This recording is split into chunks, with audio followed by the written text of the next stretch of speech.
சென்னையில் இருந்து கேரளா செல்லும் ரயில் தமிழ்நாட்டில் 1.5 மணி நேரத்திற்கு ஒரு முறை மட்டும்தான் நின்று செல்லுமாம். ஆனால் கேரளாவில் 15 நிமிடத்திற்கு ஒரு முறை நின்று செல்லுமாம். அதென்ன கேரளாவுக்கு ஒரு சட்டம், தமிழ்நாட்டிற்கு ஒரு சட்டமோ? பார்க்கலாம்.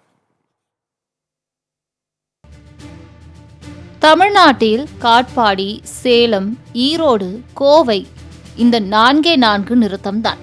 ஆனால் கேரளாவிலோ பாலக்காடு, திருச்சூர், அங்கமல்லிக்கார் கலாடி, அலுவா, எர்ணாகுளம், திருப்புனித்துரா, கோட்டயம், சங்கனாச்சேரி, திருவள்ளா, செங்கனூர், மாவேலிக்கரா, காயம்குளம், கொல்லம், வர்க்கலா, சிவகிரி, திருவனந்தபுரம்.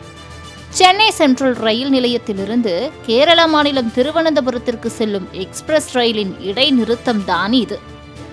அடடா, எவ்வளவு ஓரவஞ்சனை தென்னக ரயில்வே துறைக்கு! சென்னை, திருப்பதி, பெங்களூரு என பல்வேறு பகுதிகளில் இருந்தும் கேரளாவுக்கு 90க்கும் மேற்பட்ட ரயில் சேவைகள் இருந்து வருகின்றன.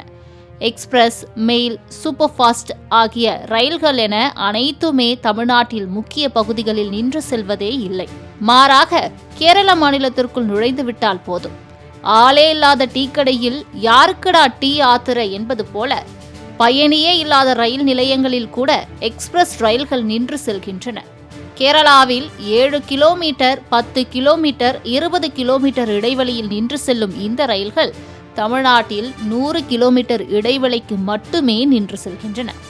குறிப்பாக சென்னையிலிருந்து கிளம்பும் திருவனந்தபுரம் எக்ஸ்பிரஸ் காட்பாடிக்கு பிறகு 2.5 மணி நேரமாக பயணித்து அடுத்து சேலத்தில்தான் நிற்கும்.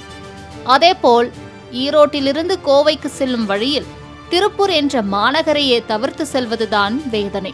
தொழில் நகரம் என அழைக்கப்படும் திருப்பூருக்கு பல்வேறு மாவட்ட வெளிமாநிலங்களில் இருந்தும் இளைஞர்கள் பிழைப்புக்காக செல்கின்றனர். அவ்வாறு பல கனவுகளோடு வருபவர்களுக்கு இவ்வாறான ரயில்களால் எந்தவித பயனும் இல்லை. என்ன மாதிரி நிறைய பேர் அங்கிருந்து வராங்க, நார்த் இந்தியாவிலேருந்து வராங்க, பிஸ்னஸ் பண்ணுறதுக்கு வராங்க, லேபர்ஸ்லாம் வராங்க. Issue train issues. நிறைய ட்ரெயின் நார்த் இந்தியாவில் நீங்கள் வந்து ஸ்டாப்பேஜ் ஆகாமல் அப்படி நேராக கேரளாக்கு போகுது. Train Shalimar train, Anuja express, Himsagar express Kashmir சைட்லேருந்து, அதே ஃபுல் நார்த் இந்தியன் ட்ரெயின்ஸ்லாம் இருக்கு. ஸ்டாப்பேஜ் இல்லாத அப்படியே நேராக கேரளாக்கு போகுது. இந்த போனால் கொஞ்சம் யூஸ்ஃபுல்லாக இருக்கும்.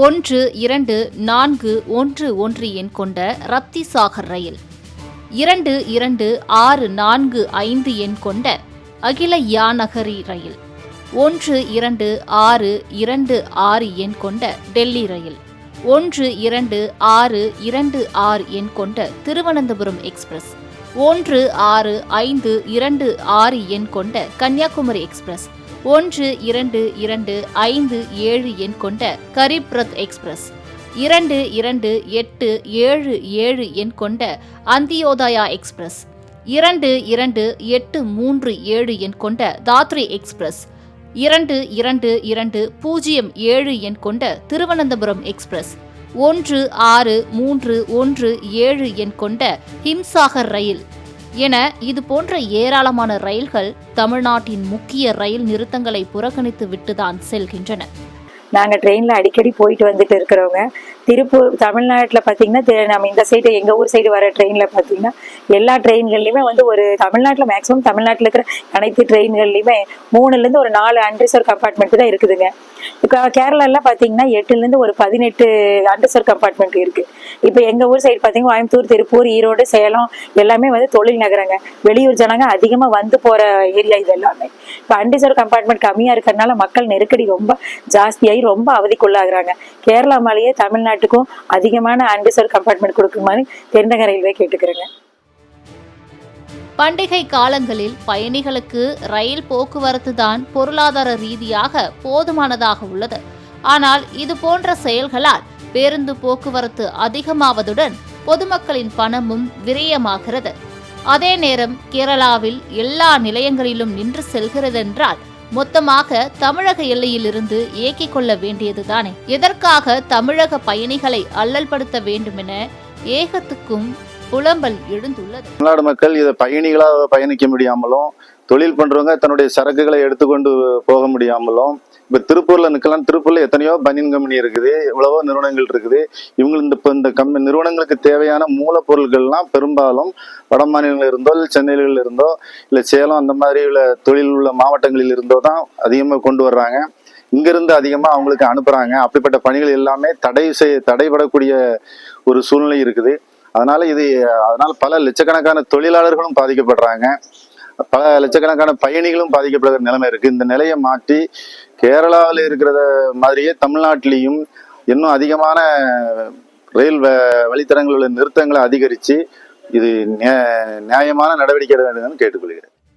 சென்னையிலிருந்து கிளம்பும் ரயில்கள் திருவள்ளூர், அரக்கோணம், ஜோலார்பேட்டை, மொரப்பூர், சங்ககிரி, திருப்பூர் ஆகிய ரயில் நிலையங்களில் நின்று செல்ல வேண்டும் என்றும், கேரளாவைப் போல முன்பதிவில்லாத சாதாரண பெட்டிகளை கூடுதலாக இணைக்க வேண்டும் என்பதே தமிழக மக்களின் கோரிக்கையாக உள்ளது. இதன் மூலமாக கேரளாவுக்கு அதிகமான இருக்கை வசதிகள் கிடைக்கப்பெறுவதுடன் தமிழக பயணிகளுக்கு பெரும்பாலான ரயில்களில் இருக்கை வசதிகள் மறுக்கப்படுவதாகவும் அவர்கள் குற்றம் சாட்டுகிறார்கள். இது தவிரவும் கேரளாவில் இயங்கக்கூடிய முக்கிய ரயில்களில் அதிகமான அன்ரிசர்வ்டு பெட்டிகள் இணைக்கப்பட்டு செயல்படுத்தப்படுவதால் அங்கு அதிக வசதிகள் கிடைக்கின்றன. அதே நேரம் தமிழ்நாட்டில் ஓடக்கூடிய முக்கியமான எக்ஸ்பிரஸ் ரயில்களில் 2 முதல் 4 அன்ரிசர்வ்டு பெட்டிகள் மட்டுமே இணைக்கப்பட்டிருக்கின்றன. இதன் காரணமாகவும் இருக்கை வசதிகள் இல்லாமல் பயணிகள் பெரும் அவதிப்படுவதாகவும் தெரிவிக்கிறார்கள். எனவே கேரளாவுக்கு தமிழ்நாட்டுக்கும் 2 பகுதிகளுக்கும் ஒரே மாதிரியான இருக்கை வசதிகளும் நிறுத்தங்களையும் வழங்க வேண்டும் என்று தென்னக ரயில்வேயிடம் பொதுமக்கள் கோரிக்கை விடுத்திருக்கிறார்கள்.